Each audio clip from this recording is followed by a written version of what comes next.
Welcome. If you're a woman who has a sense that there's more out there for you, you're in the right place. I'm Whitney Baker, host of the Electric Ideas podcast. Somewhere along the line of work and kids, life carried on, but I lost track of my truth. I'm on a reflective journey, and that's what this podcast is all about. Each week, I interview a woman who is lighting her own path and offering others hope. Before our conversation ends, we'll share a reflective question for you to explore. Sometimes all we need is a jolt, a fresh idea, an aha moment that connects us to a sense of possibility. This, my friends, is what I call an electric idea.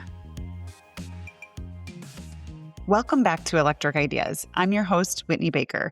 If you have been part of the Electric Ideas community for a while now, you know it's a space where we talk about what it really takes to wake back up to yourself, beyond the demands of caregiving, beyond career, and the constant sense of busyness that can come along with being a middle-aged mom.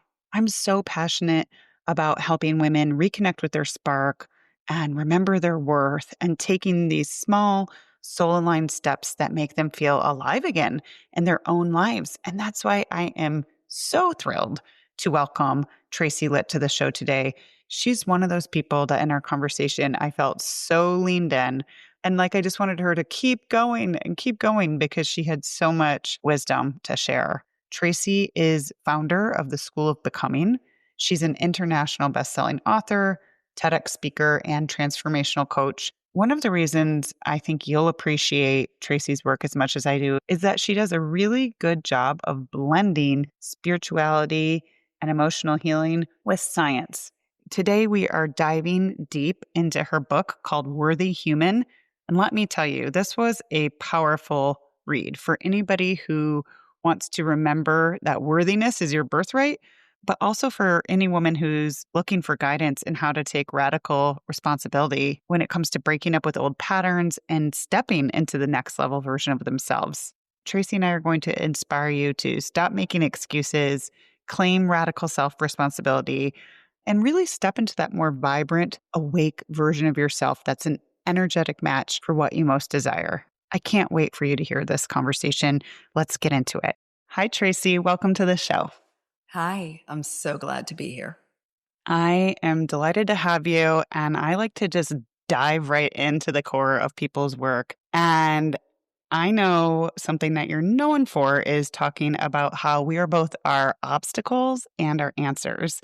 And I love your straightforward approach to taking radical self-responsibility when it comes to moving the needle in our lives. So can you start with how you came to know that's where we needed to go?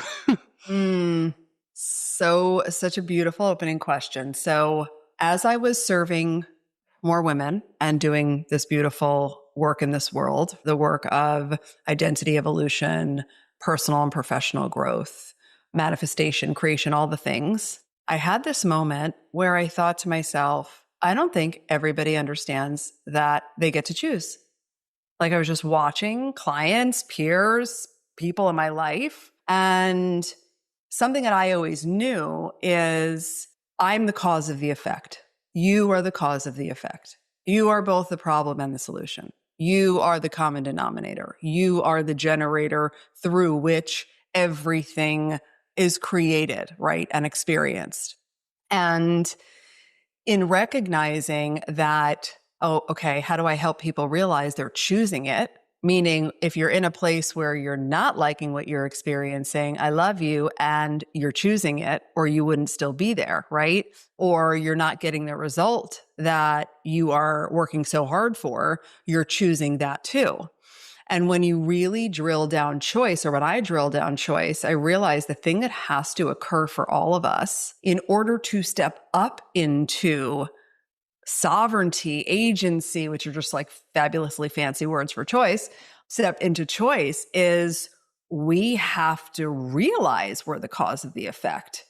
We have to go and it's so annoying too. I actually just had a beautiful session I did in someone's community, and I shared this notion, and they're just a little annoyed. I'm I know, but it's also power. Move past the agitation, the fact that you are the problem and the solution, you are the obstacle and the answer, because the cool part of that, and I'm going to roll it into radical personal responsibility, is you don't have to wait on anything or anyone to change for you to experience something different. And that is actual freedom, not garbage freedom, but knowing like, wait a minute, my sovereignty, my ability to choose, my willingness, because that's all radical personal responsibility is your willingness to put your hand up and go, it was me, it's me, hi, it's me. I'm going to take ownership for all of it, right? Then you realize, oh, okay, the ego is frustrated by this, but the woman I'm becoming, she's stoked because radical personal responsibility puts you back in your power center. Yes. As you're speaking into this, what's bubbling up for me is that it can be kind of confronting because you have to call yourself out. However, there is so much freedom on the other side of knowing that you can change your circumstances. And I Yes. think a lot of women spend a lot of time outsourcing so much of their power, complaining and making excuses, which I know we've got to talk about. So maybe we dive into excuses now because I think they're a Yeah. piece of this. Yes. I mean, we push the snooze button, we eat the blueberry muffin, we do all of these things. And yes, we're normal, we're getting by. But you talk about how excuses are a form of self deception and something that really keep us stuck. Can you Mhm. speak into that a little bit?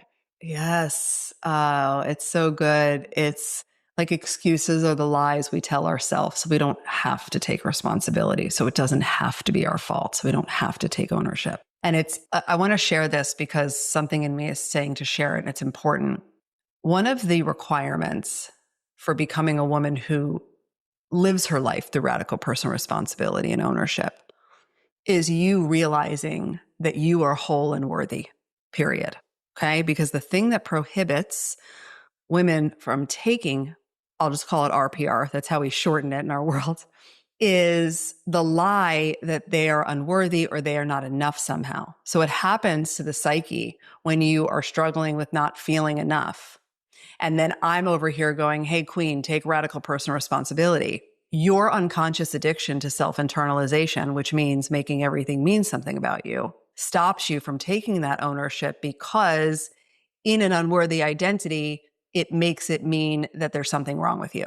Right? Like, see, I'm not now, I have to take responsibility. Like, can't take responsibility because if I own that, then it means it was my fault, or it means that I suck, or it means that there's something wrong with me. Right? Radical personal responsibility has to be birthed from the truth of your inherent wholeness and your inherent worthiness. Focus on the word inherent. You can't do more to be more. You can't do less to be less worthy. That's the lie. That's the trap. Every single human must go through the unworthy river to get to the truth. But really get that you are totally enough.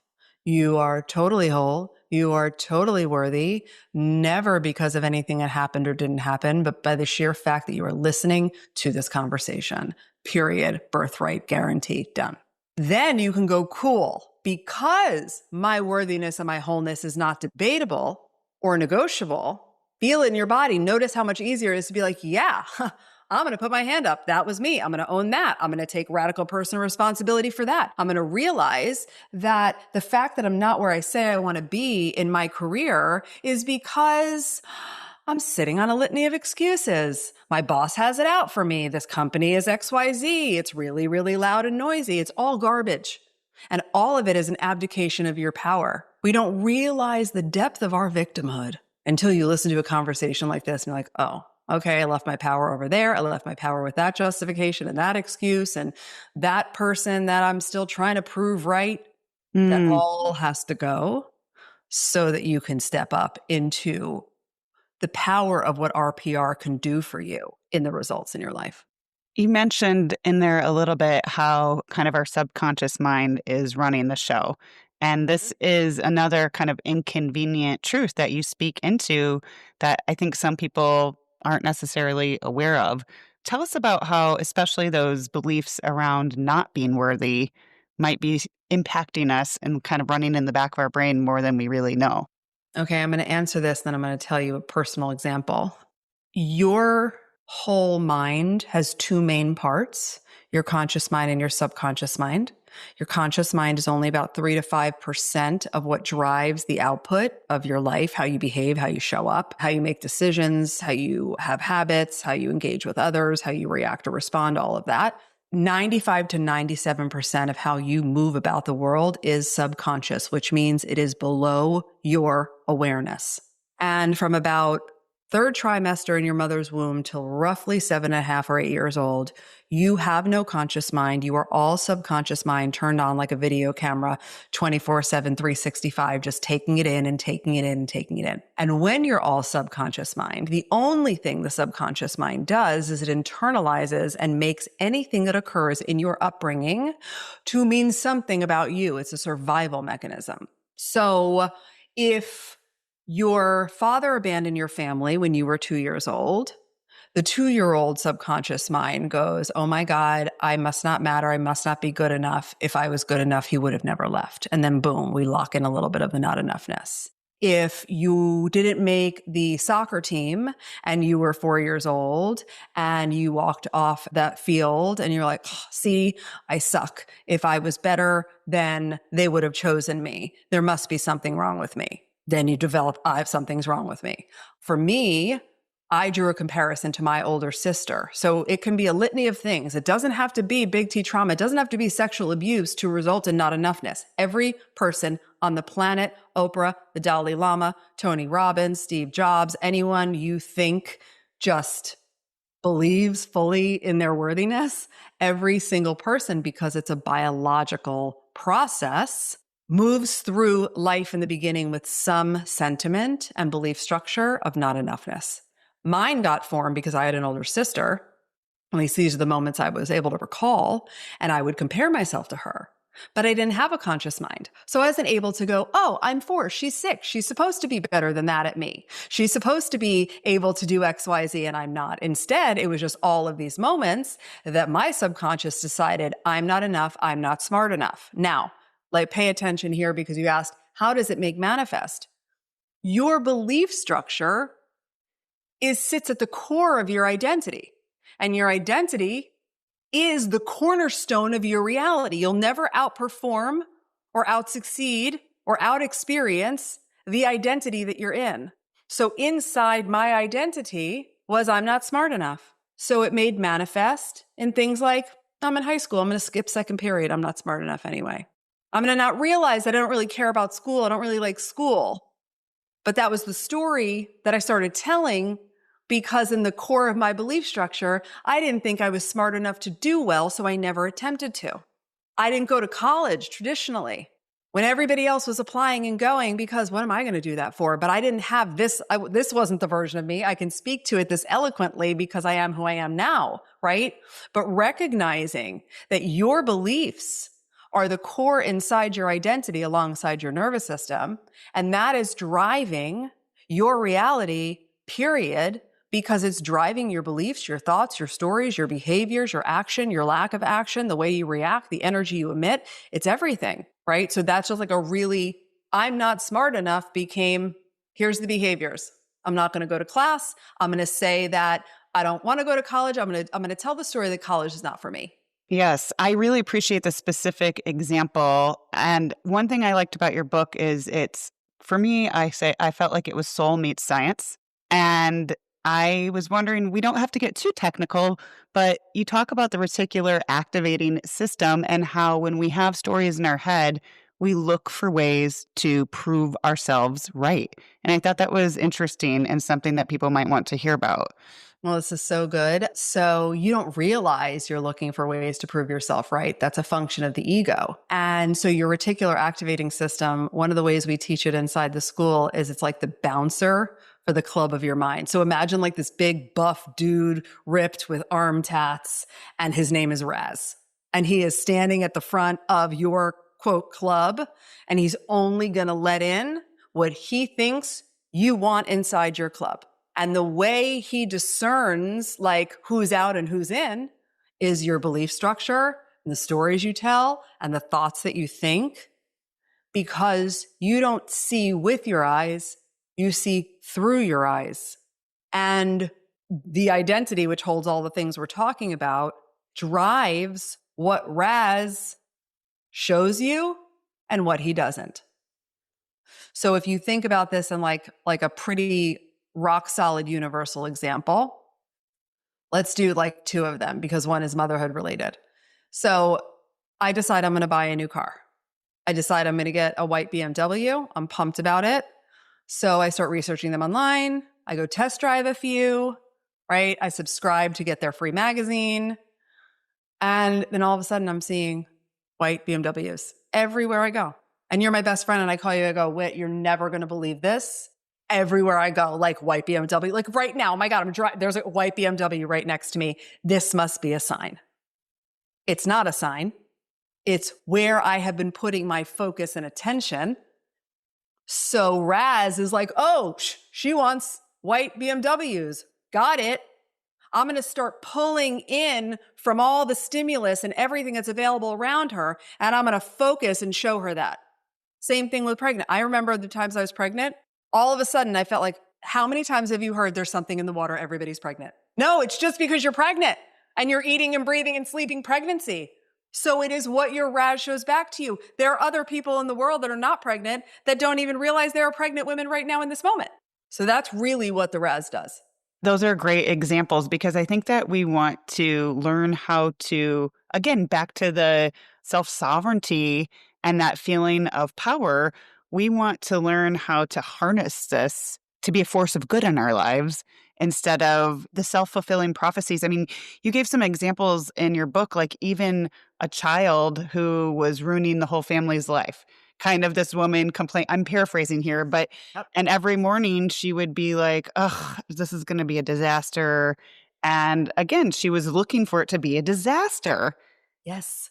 So, Yes. how do we begin to pattern interrupt and run our minds instead of feeling like that subconscious is something that we can never break free from? Okay. So the first thing to know is you can absolutely break free, repattern. You're malleable. The thing that we now know is there's not one thing about you that is fixed. I'm not talking about like how tall you are. I'm talking about your internal infrastructure. It is all on the table for change. So to that example, and I remember that client, she's so magical.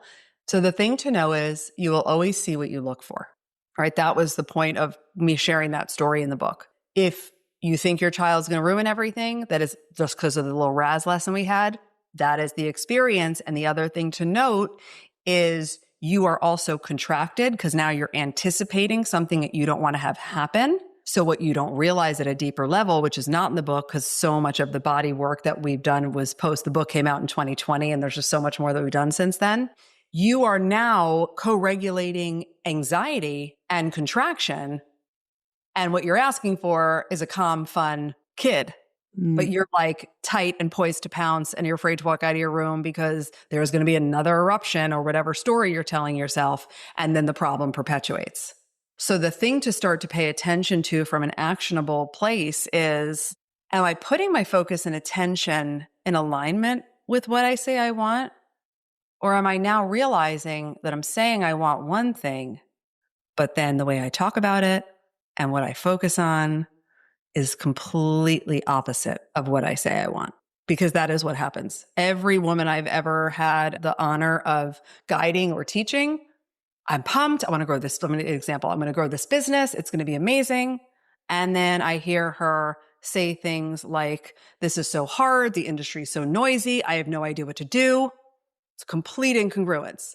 Or like, I'm just so excited to be more connected in my marriage and XYZ. And then I hear you saying, oh, he just drives me crazy. He never does anything right. Right. It's like, okay, if you focus on the opposite of what you want, then you're putting your focus and attention and you're directing Raz to not show you what you want. He's only going to show you what you're actually asking for. And then you wonder why you're not where you want to be.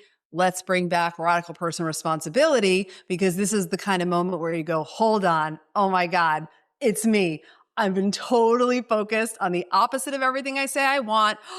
Oh my God. And then you start to realize liberation is coming, choice is coming. I can shift my focus and then completely shift my lived experience, because you don't have to wait on anything or anyone outside of you for things to shift. Because when you understand how this thing works, this spiritual energetic being having a human experience, which levers to pull in your internal infrastructure to have a completely different experience, that's when you have power. Hey, it's Whitney jumping in here real quickly because I have a wonderful invitation to share. For the moms listening today, especially during this time that's nutty, back to school, everything starting at once, I just want you to know I see you, I am you. You've been holding it together for everyone else. The invisible labor that no one seems to notice but you. And oftentimes, no matter how much you do, it feels like it's never enough, like you're always behind. But what about you? What if I told you there was a way to shut this all down for a moment and give yourself the gift of time to really connect with yourself, to ask yourself the right questions, to make sure you're remembering your own needs and desires and that they are actually showing up in your day-to-day life?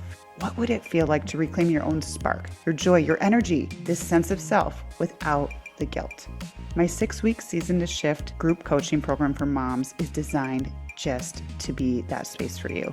It's a sacred container to put down the mental load, reconnect with who you are, and create your own joyful self-care rhythms so that you are contributing to your family and your work and whatever matters most to you right now from a place of plenty instead of a place of being burnt out and resentful. If you are at a point in your motherhood journey where you are ready to exhale a bit and remember that version of yourself that feels alive and lit up in her own life, we begin September 24th.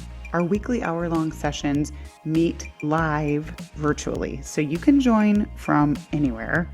This is an intentionally intimate circle of moms, so seats are limited. If you're feeling leaned into this, trust your instincts. Visit myelectricideas.com/mastermind/. I'm also including a link in my show notes. If you have any questions at all, I'd love to hear from you. You can find me at @WhitneyWoman on Instagram and message me there. I answer my own messages and I'd love to hear from you. All right, if you are ready to make a true shift in your life, I hope to see you in Season to Shift starting September 24th. Let's get back to the show. Yes. Speaking of language choices, I definitely want to make space to get into what you've been working on more recently since, like you said, everybody's evolving and you've opened up some really interesting territory since the book. But I do want to ask you about a really specific language choice you talk about, and that's the shifting from I can't to I won't.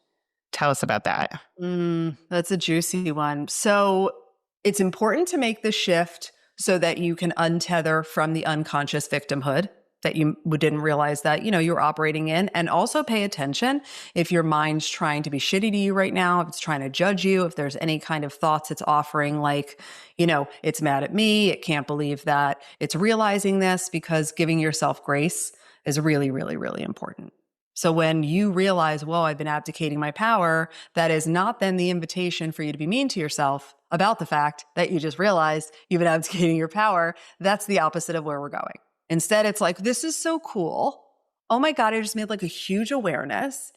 And awareness is the prerequisite to change. So this is awesome. Can't, from a language standpoint, is a victim powerless based word, because it's never true that you can't. What's true is that you won't. And won't is wonderful. And won't is powerful. And won't is like, I won't. And you're choosing. The other part of it that's important is it uncovers some of your own truth that you might not have realized is there, right? So there was a client, and she was working on her body, like physical fitness and wellness and losing weight. And she would say, I just can't go to the gym. I can't make the workout. I can't. Okay. And then she was in a class and we taught this concept. And I said, okay, so just replace can't with won't. I won't go to the gym. Stay there. Don't leave yourself. I won't go to the gym. That sounds a little interesting, doesn't it? Yes. Okay, good. I won't go to the gym because. And it was one of those moments, when you watch someone have a breakthrough and you don't even know what's going to come out. And she literally was like, oh my God, I won't go to the gym because I feel like I'm too fat and I don't want to put my workout clothes on and be seen. What? Winning. So if can't stayed in place, it's like, I can't, therefore I abdicate my power. But I won't. It's like, really? Okay, cool. You're allowed to choose, and you won't because? right? Another example happened during this time where there was an entrepreneur who wanted to do like networking events, but wasn't going, right? I can't make it. I can't make it to that thing. I can't make it to that thing. Okay. I won't make it to that thing. I won't make it to that event because I don't think I know how to network and I'm afraid of what they're going to think of me. Okay, now we have something to work with, right? So that's what makes this specific language shifts of all the ones we teach so essential because it pulls you out of victimhood and it actually gives you awareness of self that becomes the domino to create a shift around what you noticed. Absolutely. I think too, and I know it's important to you as well, to give women something practical they can do to start to make these shifts. And what's coming up for me right now as you speak to this is this seemingly simple exercise from your book where you draw a line down the page. Is on the left side, you make a list of everything you want. And on the right side, you say why you don't have it right now. And I'm thinking about encouraging women to do that and then playing around with this can't want language. Do you think that would Yes. be a good thing to I think try? that would be amazing because it shows you so much. And it actually also brings you to something I teach called the honesty behind the honesty. Mhm. So when you make the list like you were describing, and if there's a way even for you to take a photo of that page and link it in the show notes or whatever, just so they can see, and you start to have to write down like why I don't have it, I want you to go deeper into the truth. Because sometimes at first it's like a nice surface based answer. And you might notice the more you lean into this work, oh, I was actually blaming that on something. Oh, I don't have that because my husband never gets his shit together. That's actually not an answer. What's the honesty behind the honesty? I want intimacy in my marriage, is what I was thinking of in the want column. It can't be about other people. It can't be about things outside of you. We were all raised to believe the outside creates the inside. That's the lie. Where the consciousness revolution is moving to and the truth of power is, oh, it's the inside that creates the outside, not the opposite. So then the honesty behind the honesty would be, I don't have it because I haven't forgiven him for XYZ and set myself free. Hmm. Because I'm not comfortable with how I feel about myself right now and I actually don't want to be intimate. If we don't get to the truth, we don't get to the good stuff. And when you realize you are whole and worthy, you're willing to see the truth because you love yourself so much. You're never going to wrong yourself for saying the thing that kind of makes you want to throw up because you're actually saying it. It's so honest. You're like, oh my God, I can't believe. But nowhere in that is being mean to yourself. Nowhere in that is being against yourself. It's all, I unconditionally love me. And from that place, I know I am whole. And therefore, I can be honest even when it feels uncomfortable. And the more honest I am with me, not with anybody else, nobody else matters. It is you with you. When you have that depth of honesty, everything shifts. This is really resonating with me just because I feel like when women are standing in that sense of wholeness that you remind us is our birthright, it kind of just being deeply honest, that like 2 questions deep honest about the whys Yeah. becomes this powerful self-tending, you know? Mm. Great word, tending. Yes. Yes, you're finally doing the thing we need to do, which is prioritize your relationship with you, which Yes. is going to feel weird and foreign because in the book, I talk about the drip process, right? Like your great great grandmother dripped on your great great great grandmother, who dripped on your grandmother, who dripped on your mother, who dripped shit into you. And now you listening to this podcast in 2025 or whenever you listen to it, you are alive at a time where growth is cool. And we have technology and neuroscience, and we understand things that your foremothers never could even conceive was possible. And one of those big shifts and paradigm shifts is moving away from overfunctioning and martyrdom and doing everything for everybody else and shifting into the new paradigm of I am the common denominator. I am the asset. So my relationship to me is the most important thing I can focus on. And when I do, that's when my spouse, my kids, my friends, my team, my peers get the best of me. Yes. So on board with that. The ripple. That's what I Yeah. say. The ripple Yeah. is real, you know? It's yes. Yeah. And stay there because you're rippling something. And this is like a war cry that I have. We need you. Every woman, don't think you're just off there and you're not impacting us. You are, because you are either rippling old paradigms and limitation and over functioning and dimming your light and shrinking and hedging and overworking, or you're dripping power and support and receptivity and trust and takes a village. So the ripple is happening just like the drip is happening. And you need to come to Jesus and say, what am I dripping? Yes. I know that one of the breakthroughs that some of your clients experience in being able to own their drip, own their ripple, Yeah. is to really understand nervous system work. That seems like it's been transformational in your recent work. What do you wish all women knew about the nervous system? I want you to know that it is the command center of everything. We must get back in our bodies.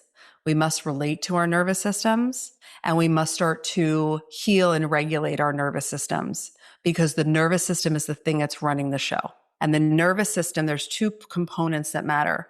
The universal survival wiring of the nervous system, meaning like ours is every human being walking the earth has the same part of the nervous system that is biologically wired for survival, which means it walks around constantly only able to ask one question all day long on repeat.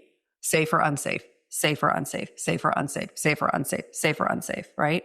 So you have that layer, and then you have the layer of your lived experience, the environment you were raised in, the people that raised you, how unhealed or healed that they were, moments that happened, events that led to trauma, right? All of these other factors, and that's unique to your specific nervous system imprint. And the reason why it matters is because feeling different, creating different, becoming different, generating new results, like anything from intimacy in my marriage to wealth in my bank account to deeper relationship with my children to being more visible, whatever it is, would you agree, Whitney, that it is different than what you're currently experiencing? Anything you want is not currently what's happening. Yes, there's a distinction. Yes. Right. Which means that everything you desire, your more, so to speak, is unknown. Because if it was known, it would be a reality right now. And unknown equals unsafe to your nervous system. So this is a real conundrum because we have a wiring system that is actively trying to keep you the same, no matter how bad you want it and how much money you invest in it and how hard you work. If we don't get the nervous system regulated, open, and safe, we will never experience the more because our nervous system won't feel safe enough to have us make the moves to get it and safe enough to let us keep it because it's so unfamiliar and unknown. That's really clear. I appreciate that. I know that one of the techniques you speak into a lot is breath work when it comes to women just having tools I like to say to pattern interrupt, to feel like they are making a choice, that they're responding instead of reacting. Can you share a simple breath tool that you personally use in your day-to-day life? Yes, yes, yes, yes. So the breath is your mechanism into your body. And in order to truly have a regulated nervous system and do the re-imprinting work, we have to be back in our bodies. So even though there's a part that's like, yeah, I breathe. No, you don't. Because what happens is we first, like, think about when one of your babies are born and you look over and they are just like you, the belly is so big and it's raised up so high and it stays there. And then it slowly, like, I remember times being like, is she breathing? Because it felt like there were so many seconds in between her breaths, right? As newborn, I'm talking about newborn. Yes, yes. We're all born in this beautiful, we have a deep range, right? It's more of a diaphragmatic breath. We're going deep into it and it's so beautiful. And then life starts to happen and chaos starts to happen and society starts to happen. And all of a sudden, the breath starts to get shallow. It starts to get erratic and you start to actually hold your breath. Every one of us has moments where like, how am I not dead? I don't think I've taken a breath in 10 minutes. And that keeps us in this low hum of dysregulation, which is the opposite of where we need to be to have a safe nervous system. So I share that to really drive home the importance of breath. I tattooed breathe on myself. In the beginning of my journey, it was actually the tattoo I gifted myself when I started my company because I knew, like, if I only breathe, everything will change. Like if I actually focus on breathing the way I'm going to show you, meaning change the rate, change the depth, change the pattern of how the breath is happening, I'm going to have a different experience in my body.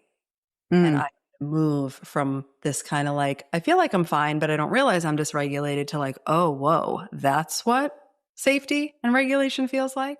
Yes, Yes. please. I do think that a lot of women, especially in this digital bombardment age, are running on that low hum of dysregulation and they Yes. don't even know. It's become We don't. so normalized. Correct. Because, right, think about it like when you hold things relative. If you've been sleeping on your mattress for 15 years and then I show up and I'm like, hey, I bought you a new mattress, and you have your first night's sleep and you call me and you're like, I don't know what kind of shit I was doing before this, but I actually slept last night like a baby. We only know if we have a personal evidence moment of comparison to then realize, oh, that's what was happening. I'm going to teach you the 478 because I love it, because it always works. And some breaths require like hand movement. So I like to give this one because you could be like in a parent teacher meeting and be doing it and nobody would know. You could be at the dinner table and realizing, you know what, the woman I'm becoming doesn't want to be triggered by what so and so just said. So I'm going to breathe, right? So you could do it like secret. The way that it goes, I'm going to just say it first and then we'll do a few rounds, is we breathe deeply in through our nose, filling up our belly. This part's important. When you take a deep breath, your shoulders shouldn't do much movement. If our shoulders are going like, and if you could see me right now, it's like I'm kind of like, and my shoulders are up by my ears, right? If we're having any kind of shoulder movement, we're actually not activating the parasympathetic state that we're after, which is that more relaxed rest state. So we want to keep our shoulders calm and we want to breathe in, and the belly should go out. So when you take a deep breath in, just try that part with me. Take a deep breath in and the belly should go out. So if you want to put your hand on your belly, it should actually expand, right? Hmm. And then we're going to hold the breath for 7. And I'll count the first round, but then I want everyone to do it for themselves because like my 7 might be a little longer than your 7. And this is a skill and it's a lung capacity thing too. So don't let your mind be like, oh my God, I can't hold it. What's happening? All of that is just mental gymnastics ridiculousness and we don't need to do it. Okay. Just say no thanks and come back to the breath. And then we exhale for 8, but this time we exhale through our mouth really slow. So when I say for 8, it means literally move the air out so slow that you can do it for an 8 count before you have no more air to give. Okay. Okay, so let's try and important thing, unless you're driving or operating heavy machinery, always close your eyes when you're dropping into yourself. Okay, when you're creating safety, when you're breathing, because of the RAS thing too. There are 11 billion bits of information, stimulus circulating us at any given moment. And when we close down our sight, it is that much easier to drop in because you're not fighting against all of the stimulation that's attempting to get your attention. Okay. Hmm. So if you're able, we're going to close our eyes down. Put your hand on your belly just for guidance and learning. Let the air out first, whatever's there. And now take a big, deep breath in through the nose, filling up the belly for 4. 1, 2, 3, 4. Hold it for 7. 2, 3, 4, 5, 6, 7. Slowly exhale through the mouth for 8. 1, 2, 3, 4, 5, 6, 7, 8. Now just be there now that we know the cadence here in the format. And you're going to count on your own, but let's go ahead and do this now. Taking another deep breath in through the nose, fill up the belly for a count of 4. Hold it when you're full for 7, count silently.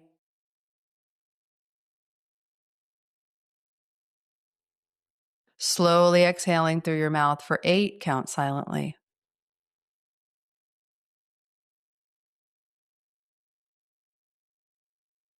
Then whenever you're ready, go back to the next breath in deeply.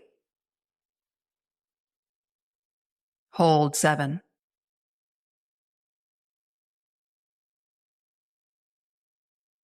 Slowly exhaling for 8.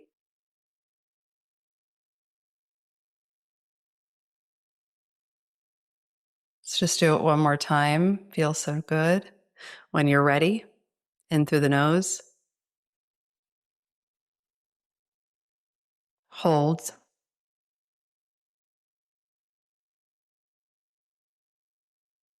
Exhale 8.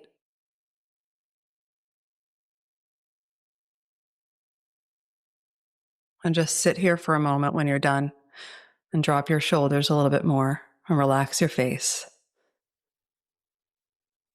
And notice what you notice about how you feel inside.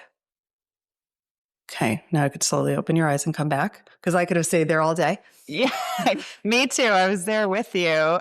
Well, thank you for giving us that practice. I think I want women to be lit up from within, and you know that, and I know you want that for women too. And part of that is finding realistic practices like this that you can weave into your day-to-day life so that you don't have to cling to those excuses. So I appreciate this, and I just want to say something I liked from your book too is to set a timer a couple times a day. And I love little things like that. That's how I roll too, because it's just a stop.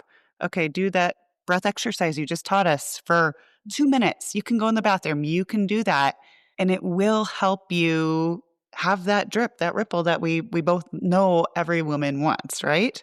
Yes, it helps build your awareness. It helps make you realize when you were tight before you stopped to breathe. It helps make you realize where your focus and attention was. Your ability to notice, which is what this beautiful breathing really does, is the first domino to any other part of any other kind of work you want to do. Noticing is the prerequisite to everything.